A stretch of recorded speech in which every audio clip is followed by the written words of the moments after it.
Okay, let me get this straight. You want us to figure out how fat Caden's mom is, and everyone agrees she's really, really fat. Fine. Let's start with the obvious. She's fat enough to break scales and probably rend the fabric of space-time just by existing in a doorway. Ha, fat. I've seen fat. I've lifted fat.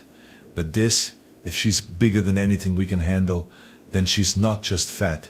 She's a whole universal phenomenon. Like, come on. You don't just look big, you dominate gravity. Hold on. Let's break this down logically. Being really, really fat is a loosely defined subjective term. But if we're talking about an objectively measurable size that transcends normal scale, then she's something else entirely. The size of a neutron star. That's pure physics. That's unimaginable density compressed into a tiny sphere heavier than the sun. So what you're saying is she's not just large in the usual sense, but her mass is so intense it's like she's carried the entire weight of the universe's dysfunction in one body. That's a tough analogy, but it fits. She's like the physical embodiment of everything crushing down on small-town America turned into a single celestial body. Exactly. And remember, everyone lies. Except maybe the laws of physics. If Caden's mom really has the size of a neutron star, then she's collapsed under her own gravity, crushing everything around her. She doesn't wear fat, she's gravity incarnate. You step near her, you risk getting crushed like a bug or warped by gravity. That's no ordinary fat. That's ultimate mass and density.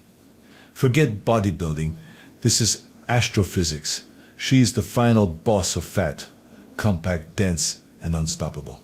And to be clear, a neutron star is about 20 kilometers across but packs more mass than our sun. So if she's that size, we're talking about a literal space anomaly disguised as a mom. It's a metaphor taken to its extreme logical conclusion. You know, where you come from might try to define you, but if your mom is the size of a neutron star, then the whole damn universe is trying to define her. She's the ultimate paradox, small in size but enormous in presence, crushing everything physically and metaphorically. So in conclusion, Caden's mom isn't just fat, she's a cosmic phenomenon. And now, if you'll excuse me, I need a Vicodin to recover from this mental gravity. Hasta la vista, baby. Except with the force of a neutron star, she's more like hasta la gravity.